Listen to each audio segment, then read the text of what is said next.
여러분 안녕하십니까. 인문학열전 진행을 맡은 김갑수입니다. 비평가 폴 드만의 말이 있는데요.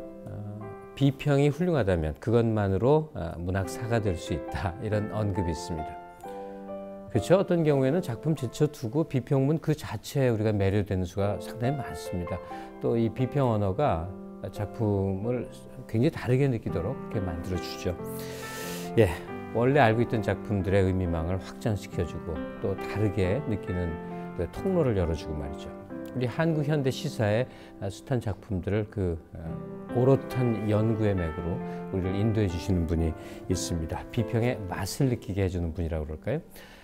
서강대학교 영문과 이태동 명예교수 오늘 자리에 함께 하겠습니다. 자, 그분이 그동안 해온 작업 속에 우리 한국 현대시는 어떻게 자리매김될 수 있는 건지 한번 대화를 갖는 시간을 갖죠. 예, 평론가와 한국시의 만남, 잠시 후에 함께 하겠습니다.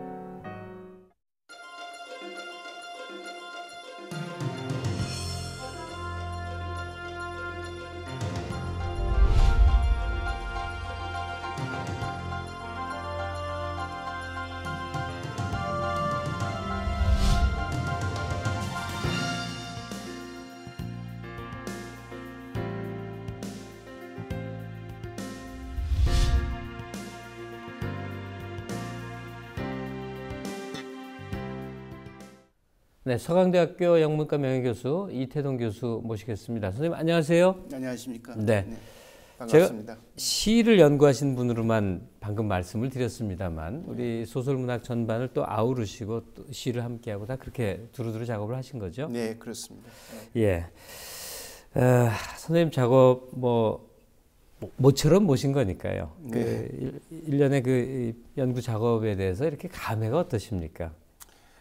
저는 외국 문학을 하면서 좀 허탈한 감이 있어서 외국 문학을 정말 우리나라에 기여할 수 있는 것이 국문학을 연구하는 것이 기여할 수 있는 것이다, 이렇게 생각을 해서 거의 한 30년 가까이 띄엄띄엄 좀 어깨너머로 이렇게 책을 읽고 쓰고 그랬습니다. 네. 외국 문학 전공하신 분들이 이제 우리 한국 현재 생산되는 문학 작품들을 대상으로 비평하고 하는 일은 우리에게 상당히 익숙하고 새롭지 않은 일입니다, 사실. 국문학 전공자가 국문학 작품을 대상으로 한다?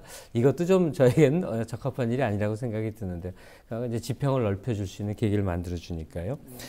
이 평론가의 문학적 해석이 훌륭한 것이라면 그것이 문학사가 될 수 있다. 아까 비평가 폴 드만의 언급을 제가 언급을 했습니다만, 이렇게 모래알처럼 흩어져 있는 작품들을 비평가가 엮어줄 때 그것이 통시적이건 또는 공시적이건 이렇게 정리가 되는 게 아닌가 싶어서 말이죠. 네, 지금 바로 말씀하신, 제가 준비할 때도 작품은 언어가 게재되기 때문에 언어는 통시적인 것과 동시에 공시적인 그런 면이 있거든요. 네.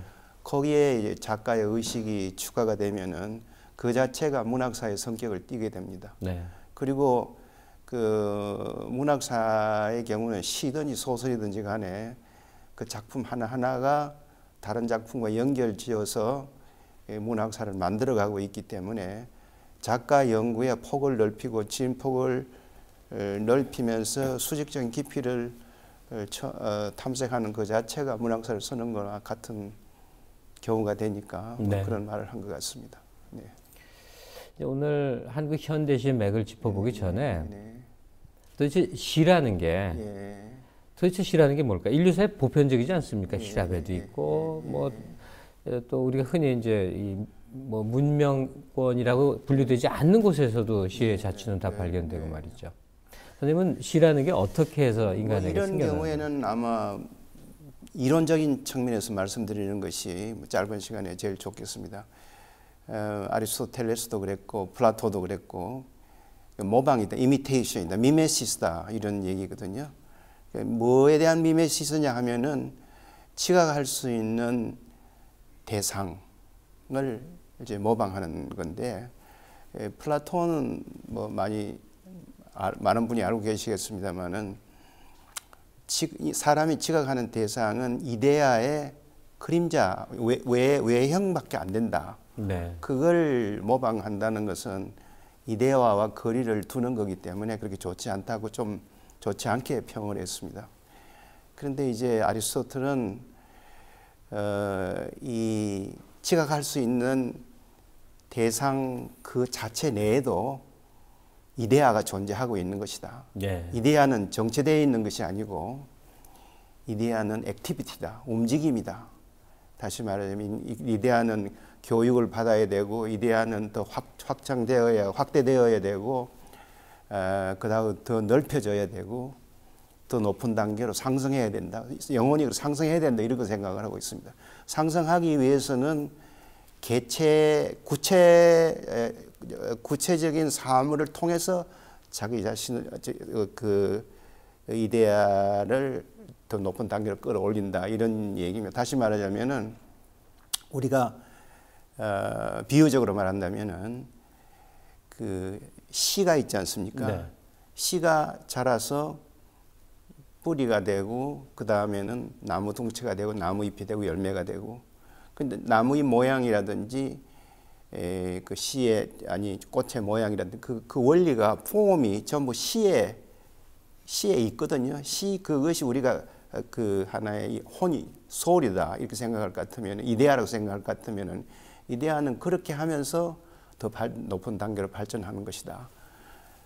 지금 말씀으로 저는 좀 공부를 했습니다. 강의실에 온 기분인데 큰 질문 또 하나 드리겠습니다. 그렇다면 다른 문화권의 시인이나 작품 생산자들하고 뭐 우리가 크게 다른 것은 아니다.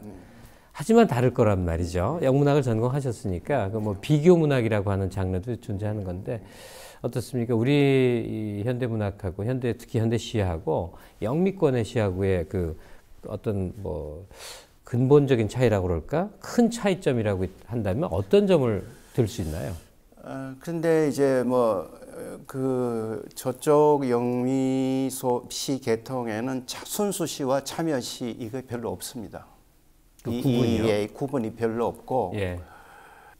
뭐 순수 시나 그 참여 시의 그 요소가 서로 이렇게 혼합이 되어 있습니다. 네. 혼합이 되어 있는데, 이제 요즘 경우는 이제 조금 이 사회 문제에 조금 더 많이 기울어져 있고, 또 뭐 예이츠라든지 그 위의 시, 뭐 초기에 엘리어트 같은 시는 사회적인 문제가 있지만 존재론적인 그런 문제에 굉장히 깊이 전착을 하고 있는데 우리 시 경우는 뭐 아시겠지만은 이 나눠져 가지고 순수시를 고집을 하고 뭐 자연을 얘기를 하고 뭐 인생의 아름다움만 얘기해야 이게 뭐 참 좋은 시다 이런 얘기를 하는가 하면은 또 다른 쪽에서는 그런 얘기는 그건 저 구름 뭡니까 구름에 구름 같은 덩그러니 얘기다. 예. 그래서 이 사회하고 뭐 이런 사회 문제하고 정치 문제에 뭐 정말 투쟁적인 그런 얘기를 해야 된다. 이런 이제 강박관념에 쫓기기 때문에 시가 조금 자유롭지 못하지 않느냐. 그래서 이렇게 깊은 미학적인 어떤 지적인 충격이 그래서 저는 뭐 하도 그쪽으로 많이 노출이 되어 있기 때문에 좀 덜하지 않느냐 이런 느낌이 있는데 요즘은 우리의 그 지금 사회 환경이 많이 변했기 때문에 예. 별 차이가 없는 것 같습니다. 예. 그렇죠. 저도 네. 그 학교 시절부터 이제 뭐 시를 써보려고 그러고 공부도 하고 했을 때 네. 지금 말씀하신 게 가장 민감하게 부딪힙니다. 현실에 존재하는 모순에 시가 온몸을 던져야 될 것이냐. 그렇다면 다른 걸 하지 뭐하러 시를 쓰느냐. 시는 그것을 그 현실의 모순 관계를 뛰어넘는 어떤 영역에 존재하는 것이다. 이 두 가지 생각이 늘 갈등을 빚고 그렇습니다. 근데 지금 선생님도 정리를 하셨지만 이제 그런 그 원초적인 갈등 관계, 모순 관계는 어느 정도 해소가 되고 나니까 구태여 참여적인 시 또 순수한 시 이것을 구분하지 않아도 자연스럽게 넘나들고 아우르는 게 아닌가.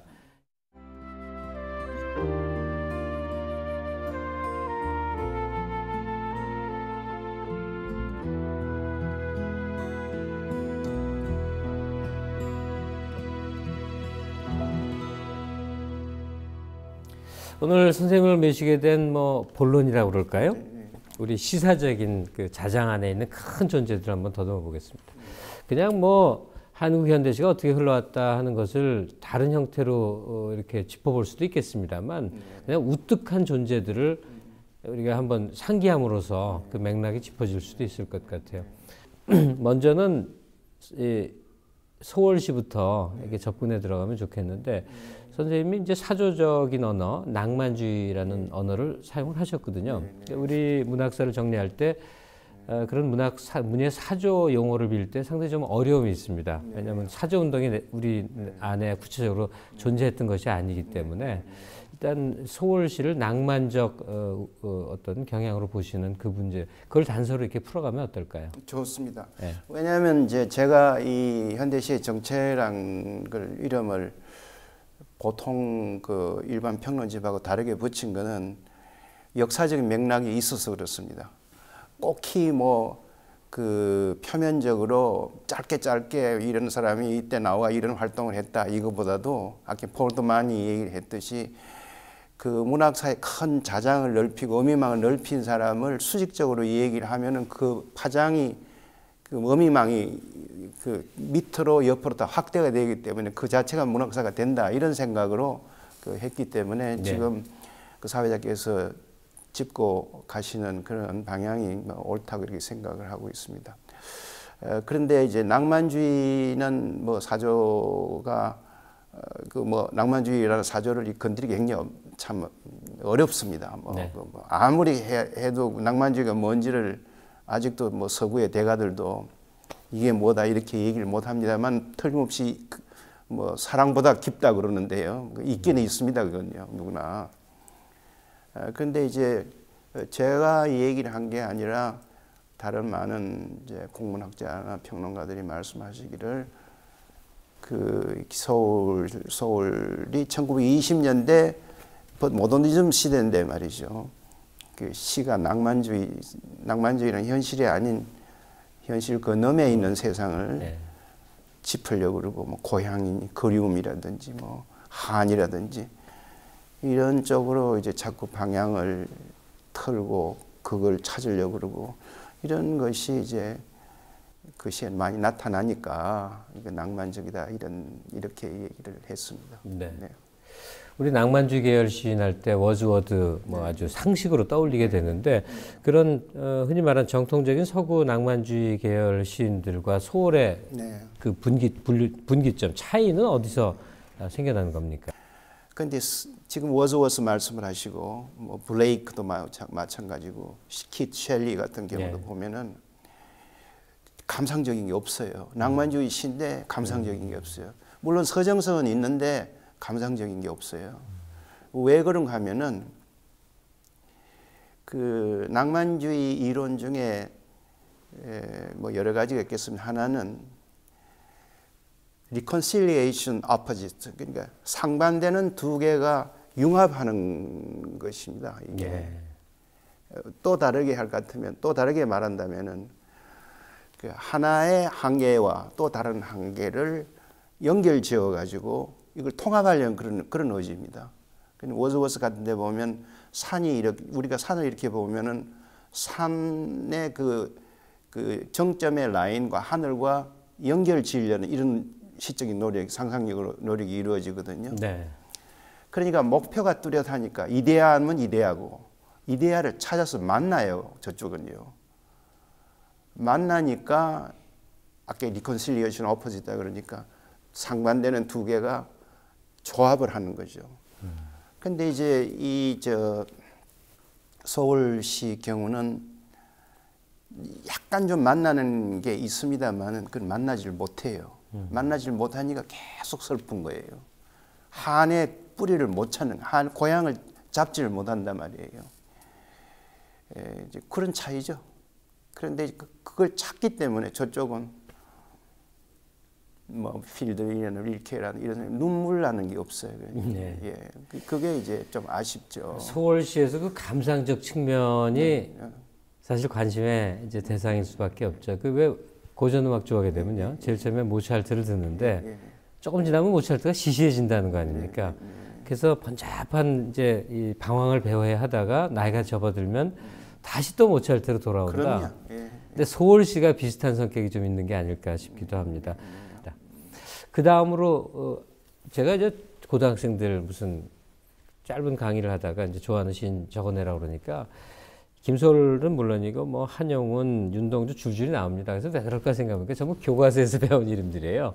그래서 이제 그런 건데 정지용 씨는 우리가 이제 배울 수가 없었습니다. 정, 동그라미, 용 뭐 이런 식으로 이제 알았다가 이제 뭐 그 고향 그 노래 때문에라도 이제 친숙해지고 그랬죠.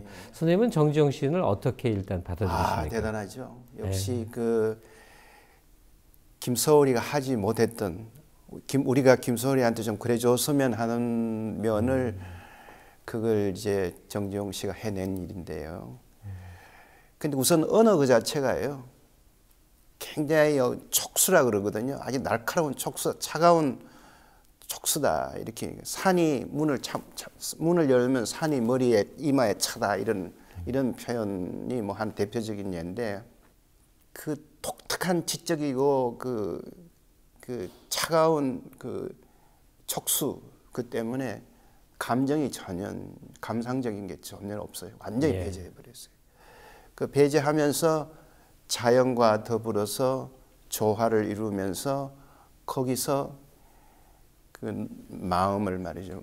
우리의 정서를 상당히 높은 단계로 이제 끌어올리는 그러는데 뭐 그게 또 하나는 그 뒤에 보면은 백록담 뭐 이런 시에서 시집 제목이기도 했었어요. 예, 시집 제목이기도 백록담 뭐 그런 또 그 시에서 보면은 높은 산에 있는 그 야생초에 대해서 많이 얘기를 하고 계시거든요.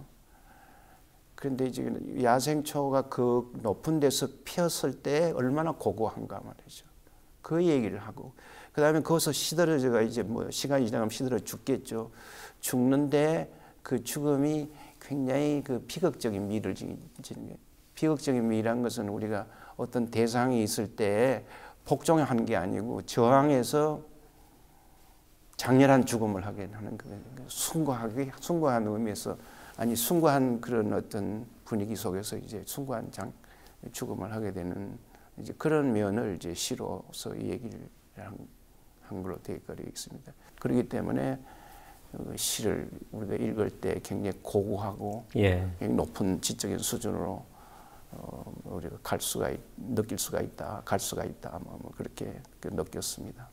지용시에서는 자연물이 등장하고 뭐 어떤 그런 모든 상황 속에서도 그 인간의 지성이라고 그럴까 이지적인 시선들 그렇죠. 뭐 이런 것이 그 감각적인 언어를 통제를 해주니까 넘치지도 모자라지도 않은 충만함을 준다는 생각이 드는데 지용시 좋아하시는 분들이 많거든요.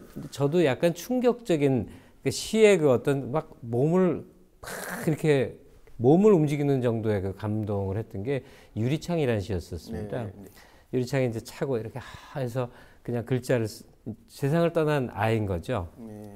갑자기 니는 산새처럼 떠났구나 이제 하면서 그 전율 같은 감정을 느꼈었는데 전율인데 그게 굉장히 지적인 전율이고 굉장히 뭐 미학적인 전율이고 이렇게 또 한 가지 저 기억이 나는데 그 팔라산에서 이 벌목하는 사람들이 큰 소나무를 이게 잘라요. 그 소나무가 이게 넘어지는 거예요. 넘어지는데 그 소리 나는 걸 시어나 독특한 시로서 그걸 묘사를 했는데 큰 소나무가 이게 쓰러질 때 그것도 비극의 현상이거든요. 쓰러질 때 그 나는 그 소리가 얼마나 장엄하고 비극적인가. 그냥 복종해서 쓰러지는 게 아니라 큰 그 나무가 뭐와 싸워서 졌지만은 이기는 그런 장엄함을 보여주고 있는 걸 그걸 시적인 효과로서 공감각적인 그런 그 효과를 나타내고 있는 시인데 소월시, 지용시, 그 다음 관문으로 삼은 게 이상입니다. 신비롭기까지 한 존재. 제가 학교 때 영문학 수업 시간이었는데 그 얘기를 들었어요. 백발이 성성한 유럽의 노학자들이 17, 18살에 쓴 그 알뜰 랭보의 시를 평생 연구한다고요. 이건 서구 얘기인 줄만 알았는데 생각해보니까 우리도 그렇습니다. 선생님이 이상 씨와 마주친 그리고 이상 씨에 대해서 느끼신 바는 어떤 것인지요? 그 이상이라는 그런 이상한 시에 대해 이상한 매력 때문에 이게 뭐 시작이 됐습니다만은 이상이 우리 문학사에서 처음으로 자의식적인 그런 인간이 갖고 자의식적인 면을 처음 소개한 것이 아닌가, 네. 말하는 사람이 아닌가, 예. 이렇게 생각을 하고 있습니다. 그러니까 처음으로 정신과 육체라는 것이 분리되어 있는 것이다. 육체는 더럽고 정신은 깨끗하고 이분적으로 이제 생각을 한 거죠. 듀얼리즘적인 그런 생각을 하고 있기 때문에 그래서 항상 정신은 육체에 갇혀 있는 것이다. 이런 걸 생각을 한 거죠. 그리고 그렇게 생각을 하니까 사람의 이제 구조라는 게 굉장히 삶의 구조라는 것이 굉장히 부조리하다. 예.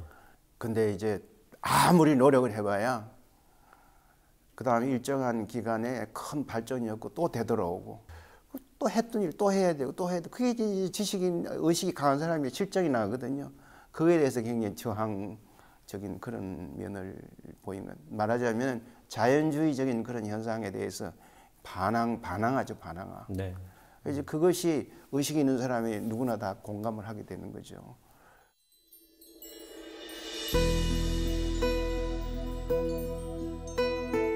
꽃나무 이상.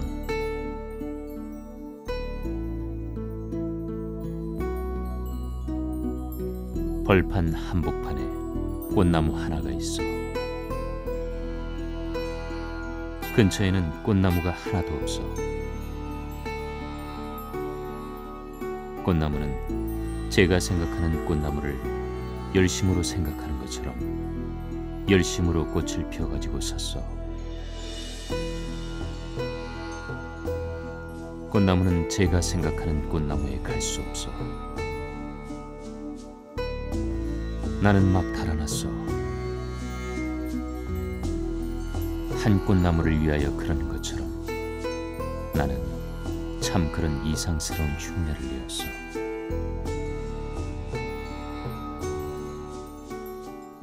이상 씨를 뭐 그전처럼 이제 취향이 독특한 사람들이나 있는 게 아니라 이제 연구 과제로서 또 학교 시절에는 뭐 시험 때문에라도 이제 접하는 수가 많아서 이상 씨가 우리에게는 의외로 이제 보편화되어 있는 셈입니다. 근데 어떤 종류의 사람들에게 이상 씨는 이상의 권태라는 작품도 있듯이 문명에 대한 정말 그 권태, 염호 뭐 이런 감정으로 이제 읽히기도 하고 또 어떤 사람은 분노로 읽기도 합니다. 그게 상당히 다른 독법일 거라고 생각이 드는데 가령 그렇게 이제 뭐 다 혼재되어 있는 겁니다만 이상에게서 분노를 혹은 이상에서 권태를 뭐 어떤 각도에서 선생님이 좀 더 이렇게 가이드를 해주시겠습니까? 저는 그 기계 문명에 대해서 그 어떤 분노를 일으킨다든지 뭐 산업 사회에 대해서 뭐 그런 거와는 결코 너무 파패치 너무나 이렇게 너무나 조금 멀리 갖고 와가지고 갖다 붙이는 같은 그런 인상인데 역시 그 권태란 것은 삶 그 자체에 대한 권태예요. 똑같이 되풀이되는 거예요. 네. 되풀이되는 거 이런 거고. 근데 이상이 모더니즘이거든요. 모더니즘은 뭔가 하면 자연을 인간의 힘으로 바꾸자는 거예요. 더 나았게 만들자는 거예요. 그게 이제 너무 지나치니까 공해 문제가 생기고 뭐 환경 문제가 생기니까 이제 포스트 모더니즘 와서 이제 자연과 친화 이런 얘기했지만 굉장히 자연주의에 대해서 분노하는 사람이에요. 네. 자연주의적인 현상에 대해서.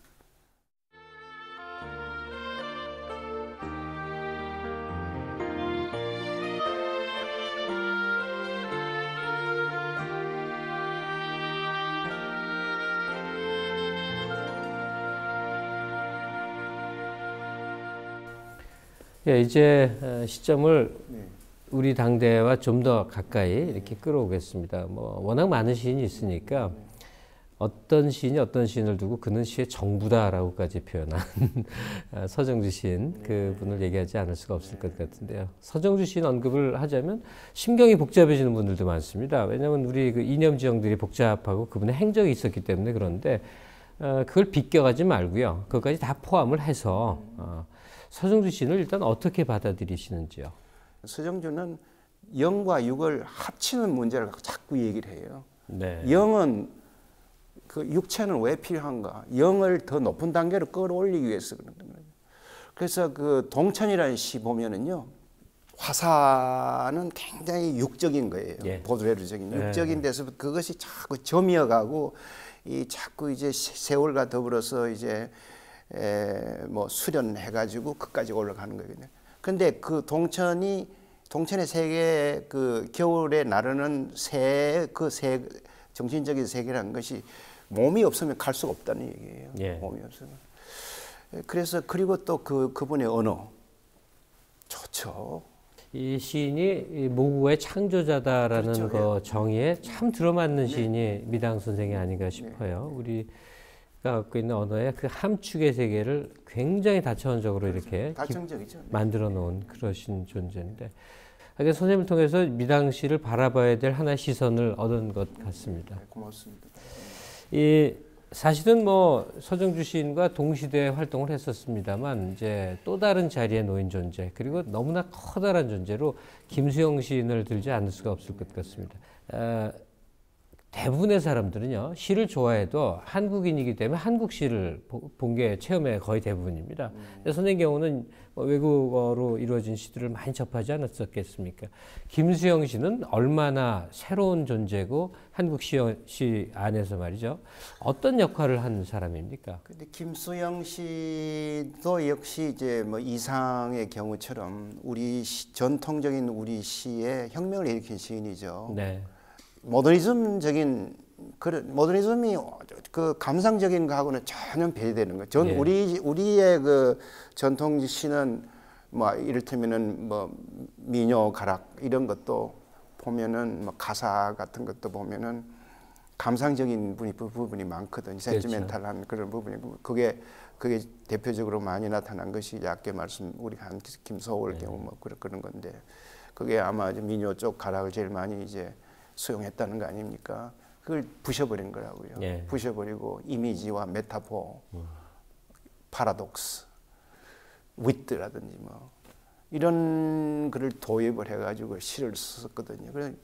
그 일반 전통적인 시에 익숙한 사람은 잘 모르지만은 지적인 사람들은 야 이거 새롭구나 이래가지고 이제 굉장히 많이 이제 주목을 받았죠. 네. 주목을 받고 또 한 가지는 이제 그분이 아시겠지만은 의용군에 끌려가가지고 거제도 그런 참 비참한 생활도 하고 좀 정직하게 살았고 뭐 양계장하고 번역료로 이렇게 살았던 이제 거기에 대한 또 어떤 대중적인 관심, 젊은이들에 대한 이제 호기심이라든지 또 존경심 이런 것이 해가지고 막 상승작용을 하게 된 거죠. 된 거죠.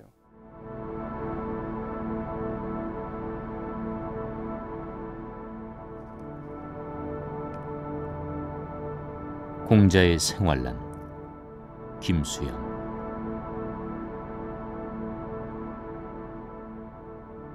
꽃이 열매의 상부에 피었을 때 너는 줄넘기 장난을 한다.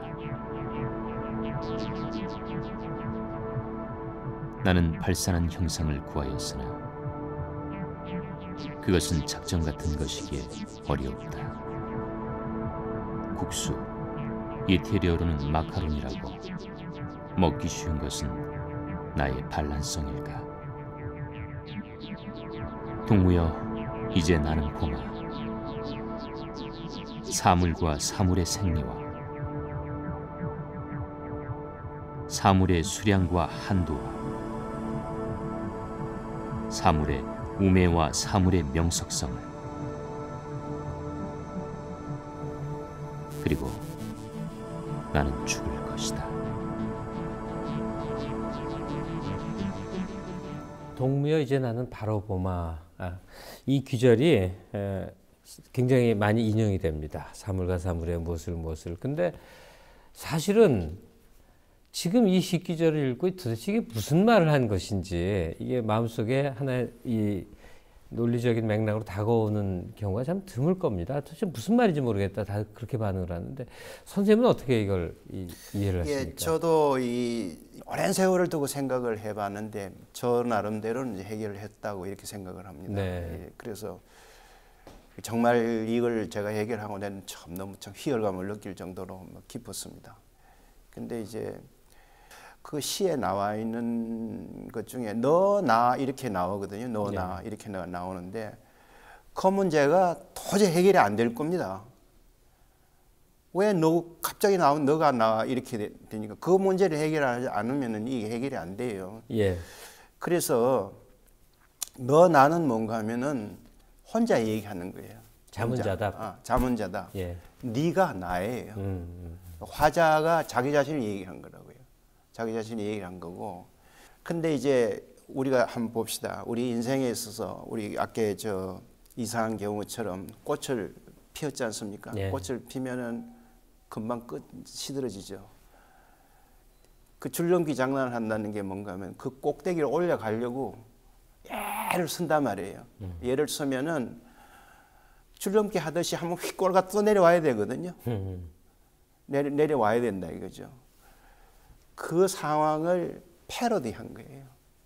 장난이란 말 그 자체가. 꽃이 피어 올라요? 예. 올라요? 예. 내려와요? 예. 이게 계속 반복되는 걸 줄넘기 장난 같다. 장난을 한다는 거죠. 왜 장난이란 말을 썼는가 하면은요. 장난 그 자체가 패러디예요. 예. 모방이지만은 거기에 비꼬는 말이죠. 예. 비꼬는 말이죠. 아니, 진지한 거를 장난한다 이렇게 말하면 그것이 다른 느낌으로 오거든요. 그게 패러디죠. 그게 패러디죠. 예. 그러니까 그걸 아주 비틀어 가지고 얘기를 한 거죠. 비틀어 가지고. 그러니까 전혀 감정이 배제 안 되는 거죠. 냉철한 거죠. 그러니까 지성에 극치죠. 그러니까 작전 같은 것이 어렵다. 작전도 그렇잖아요.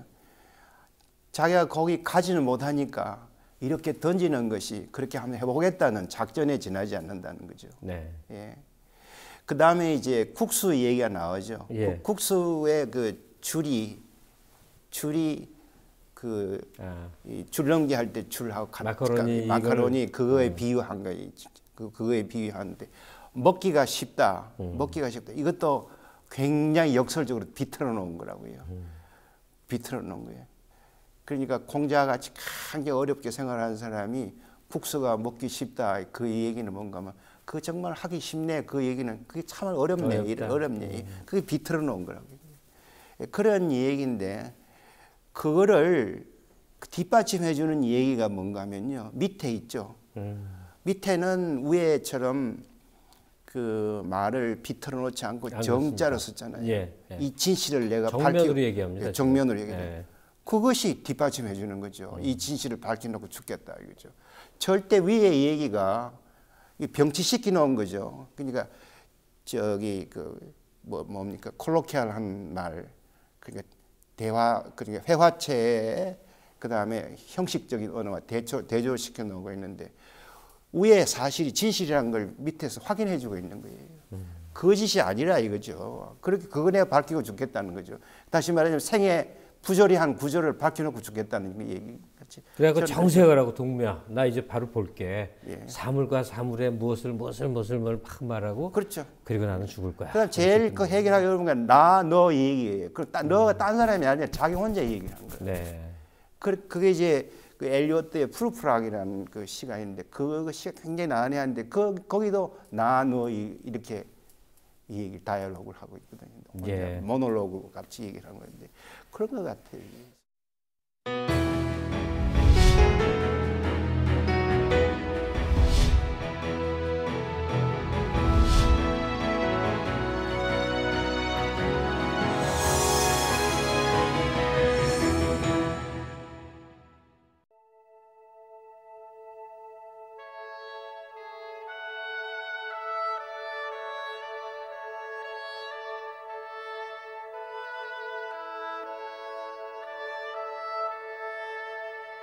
저보다 연배가 많으니까 김수영 시인이라고 해야겠죠.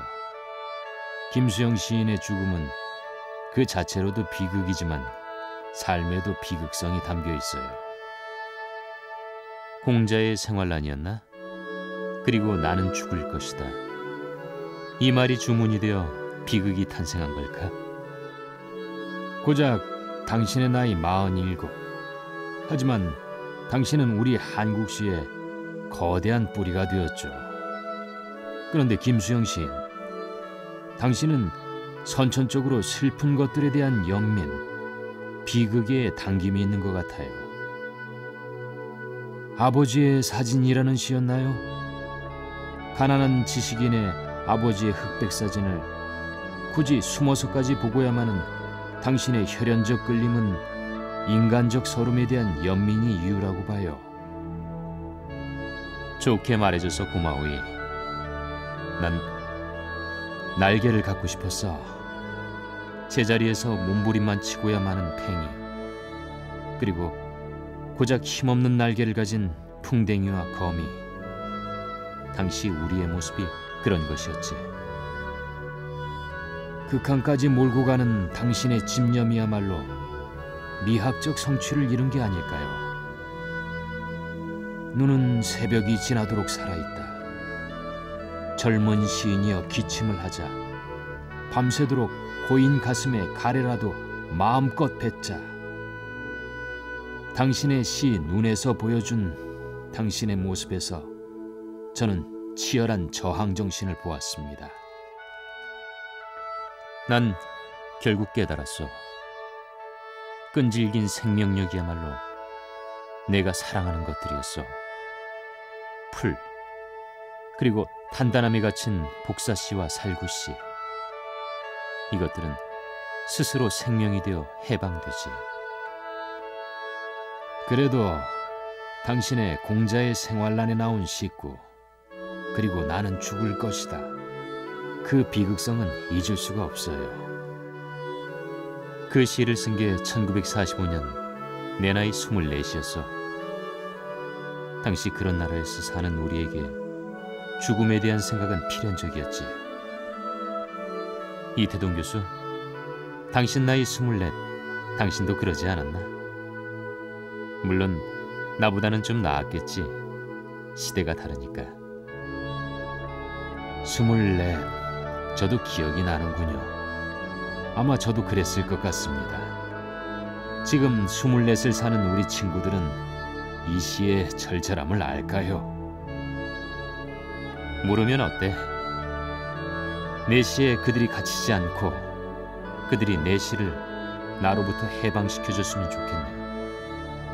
그들이라면 할 수 있을 거야. 그렇죠. 24의 비극성인 희망도 자리하고 있으니까요. 김수영 시인, 살았을 적 힘들었죠.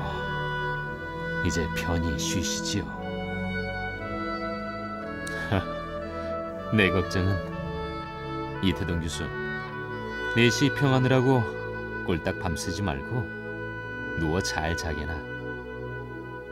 풀은 눕는다. 기억하게.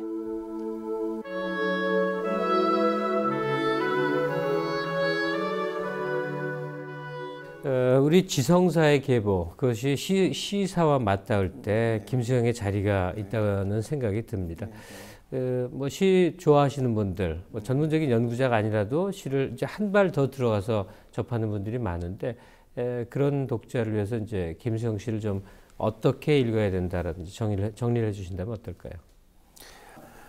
어느 작가를 제대로 알기 위해서는 우선 작품을 똑똑히 이해를 해야 그 다음 얘기할 수 있는 거 아니겠어요? 그럼요. 작품도 모르고 자꾸 뭐 넘겨잡고 이렇게 할 수는 없는 거니까. 뭐 큰 맥락으로 한국시 100년의 그림을 이렇게 그려본 셈입니다. 근데 이태동 선생님이 이제 다르게 또 주목하는 시선이 있습니다. 바로 요절 시인들. 그러니까 시는 자기 삶 자신이 이제 이 뭐 일종의 이 기념비라고 할 수가 있는 거였어요. 그러니까 삶하고 작품을 띄워놓는다는 게 거의 불가능하지 않을까 싶은데, 요절 시인에 대해서 각별한 그 느낌을 가지시는 그 문학적 제가 얘기를 끝에 뭐 요절 시인의 그 하나를 붙인 건 뭔가 하면은, 제가 저도 나이가 적지 않고요. 뭐 앞으로 또 뭘 이런 작업을 할지 말지 모르겠습니다만은 제가 이 책을 낼 때는 아마 이게 더 이상 하기 어려울 거다 생각을 해서 다른 사람은 다 다음 사람들 누가 할 수 있겠는데 이 젊어서 죽은 사람들은 아무도 눈을 안 줄 것이다, 시선을 안 줄 것이다. 그런 측면에서 저기 몇 사람을 찾다가 보니까 거기는 기영도 시인도 들어가고 뭐 이랬습니다. 기영도 시인은 뭐 80년대 뭐 그렇게 뭐 모르죠, 어떻게 죽은지 모르지만 극장에서 사실 제가 좀 가깝게 지내던 친구인데 이상한 나중에 만들어진 날조된 소문도 떠들고 그러더군요.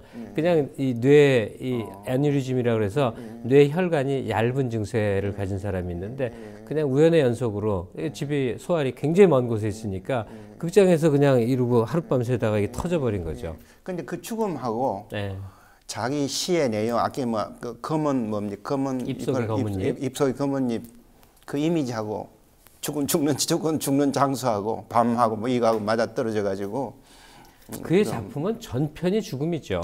너무나 뭐 끔찍할 정도로 죽음이 많죠. 근데 제가 이제 조금 거기 언급을 했습니다만 참 좋게 본 거는 허무주의적이고 뭐 이 죽음에 대한 얘기가 센티멘탈하게 흐를 수가 있거든요. 전혀 그게 없잖아요.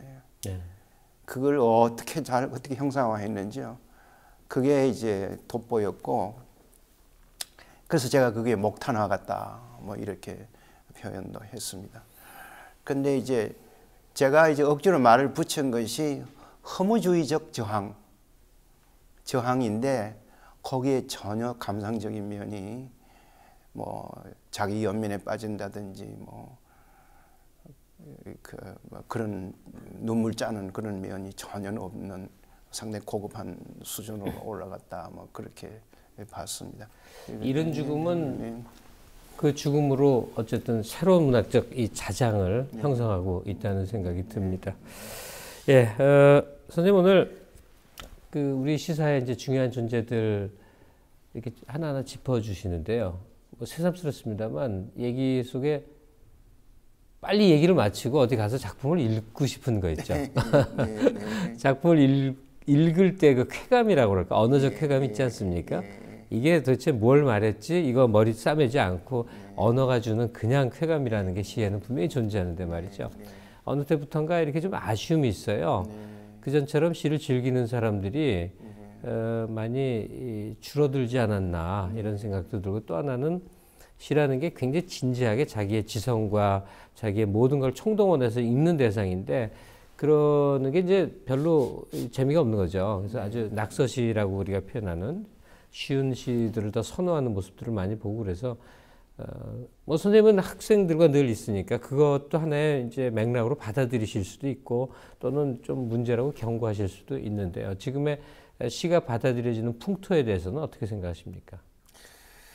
그래도 시 많이 읽지 않습니까? 우리 외국에 비해서는 시들이 굉장히 많이 읽혀집니다. 그리고 그것도 현대는 그 소설 읽기는 참 바쁘거든요. 바빠서 정말 시가 조금 압축되고 난해하지만은 읽으면은 소설 읽는 시간 뭐 10분의 10분의 1만 해도 그 문학의 정수라든지 삶에 대한 지침이라든지 어떻게 살아야 될 것인가, 어떻게 사는 게 더 도덕적인가, 뭐 이런 삶이 또 무엇인가 이런 걸 건질 수 있는, 잡을 수 있는 그런 기회가 되지 않겠나 해서 많이 읽기를 바랍니다.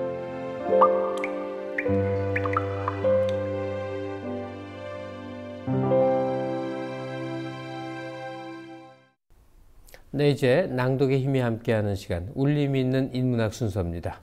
오늘 성황대학교 영문과 명예교수로 계신 이태동 선생님과의 대화인데요. 자, 이 선생님이 좀 직접 낭송을 통해서 이야기 좀 전해주셨으면 합니다. 네, 감사합니다. 누구나 한영훈의 임의 침묵은 잘 알고 있습니다만은 나는 나룻배 당신은 행인 이 시는 별로 많이 읽지 않을 겁니다. 네. 그래서 저는 개인적으로 임의 침묵 못지않게 이 시를 좋아하거든요. 왜냐하면은 개체가 한 사람이 말이죠. 신의 그 명령을 기다리고 신이 오기를 기다리고 또 신의 뜻을 실현해 하면서 어떻게 살아가는가, 그 문제를 이 나룻배와 행인 여기서 얘기하고 있는 것 같습니다.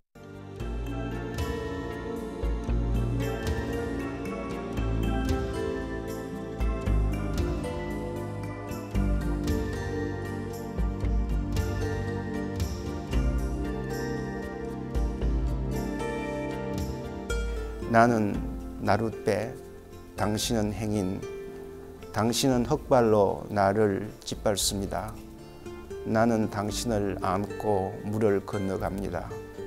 나는 당신을 안으면 깊으나 옅으나 급한 여울을 건너갑니다. 만일 당신이 아니오시면 나는 바람을 쐬고 눈비를 맞으며 밤에서 낮까지 당신을 기다리고 있습니다. 당신은 물만 건너면 나를 돌아보지 않고 가십니다. 그러나 당신이 언제 오실 줄은 알아요. 나는 당신을 기다리면서 날마다 날아갑니다. 나는 나룻배, 당신은 행인. 당신이 아마 신인지도 모르죠. 네. 네, 이태동 선생님, 우리 시를 한번 푹 젖어들 수 있는 기회 마련해 주셔서 아주 감사드리는데요. 시 읽는 사람들한테 혹은 시를 접할 의욕을 갖고 있는 사람들한테 이제 가이드의 조언의 말씀을 한 말씀으로 끝 말씀으로 좀 남겨주시죠. 시는 한 번 읽어서 모릅니다. 그렇기 때문에 시입니다. 읽으면 읽을수록 또 다른 의미가 나타나고, 그렇기 때문에 우리는 시라고 그렇게 얘기를 하고 있습니다. 그래서 잡다한 이 세상, 소음이 많은 세상에 시를 읽으면서 마음을 달래고 평화롭게 그렇게 생각하는 시간을 가져주었으면 감사하겠습니다. 네, 오늘 말씀 감사드리겠습니다. 네.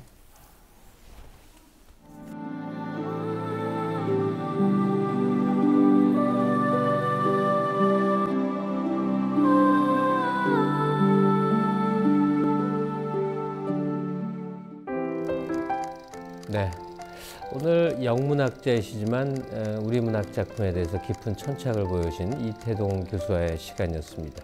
밤비 오는 소리라는 이태동 교수의 그 에세이집이 있는데요. 거기 나는 눈길을 헤치며 살아왔다, 이런 기절이 있습니다. 그 눈길 그 속에 아마 이태동 교수의 아마 발걸음이 이렇게 찍혀 있을 겁니다. 그게 이 책들로 나타나고 그랬을 텐데, 우리 모두 자신의 발자국을 생각을 해봅니다. 아기를 묵묵히 걸어가는 사람도 있고, 사방을 산지사방 이렇게 디디고 다니는 사람도 있고, 가치 부여는 다 각자 나름이겠습니다만 묵묵히 외길을 걸어서 긴 세월을 함께한 그 발자취에 대한 가치 부여를 잊을 수는 없겠습니다. 오늘 이태동 교수가 묵묵히 걸어온 외길의 흔적들을 함께 나눈 시간이었습니다. 앞으로도 문학에 대한 열정으로 더 깊은 성취 있기를 기대해 봅니다. 오늘 마련한 순서 여기까지입니다. 다음 주에 다시 찾아뵙겠습니다. 고맙습니다.